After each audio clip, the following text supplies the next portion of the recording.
ملګری محمد یونس رئیس صاحب ته خواست چې راشي خپل کلام شریک کړي.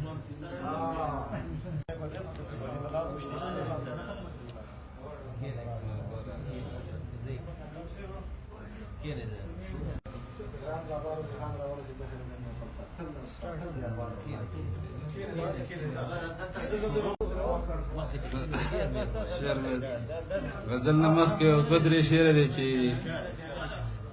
وخت په یو داسې عجیبه غوندې داستان پوه کړم، وخت په یو داسې عجیبه غوندې داستان پوه کړم چې په ځان کړمه نو هله یې په ځان پوه کړم.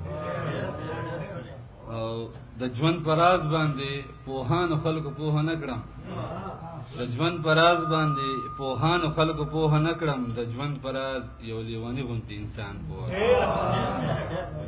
او شاید چې وس وخت راغلی دی یو نوی انقلاب راویستو، وس وخت راغلی دی یو نوی انقلاب راویستو، وس وخت راغلی دی اوس ښایي چې یاران پوه کړم. غزل دی چې ګرانه په ما ډېر ګرانې خو ګرانه صبر وکړه، ګرانه په ما ډېر ګرانې خو ګرانه صبر وکړه، درمانه درد ښه نه دی درمانه صبر وکړه.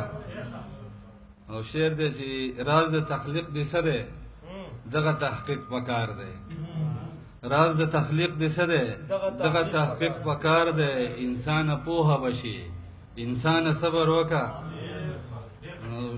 شعر دی چې کیدی شي راشي تاله کیدی شي ستا شي چرته، کیدی شي راشي تاله کیدی شي ستا شي چرته، ارمانه یا ارمانه ارمانه صبر وکړه. مننه جی. او چې ستا قرضه درکمه که خپل بچي ماړه کم، چې ستا قرضه درکمه که خپل بچي ماړه کم، خانه زما که منې نو خانه صبر وکړه. دا معاشره ښه نه ده په مونږ به تور ولګي، دا معاشره ښه نه ده په مونږ به تور ولګي، جانانه صبر ښه دی جانانه صبر وکړه. مننه جی. دا معاشره ښه نه ده په مونږ به تور ولګي، جانانه صبر ښه دی جانانه صبر ښه وکړه. او زه لیونی خوښ یم ریښې ریښې یې خوښ یې، زه لیونی خوښ یم ریښې ریښې یې خوښ یې، ګریوانه ټول به دې کم ګریوانه صبر وکړه. او شعر دی چې د پېښور او کابل پښتون بس یو پښتون دی، د پېښور او کابل پښتون بس یو پښتون دی، افغانه یو بشو ټول افغانه صبر وکړه. مننه دي.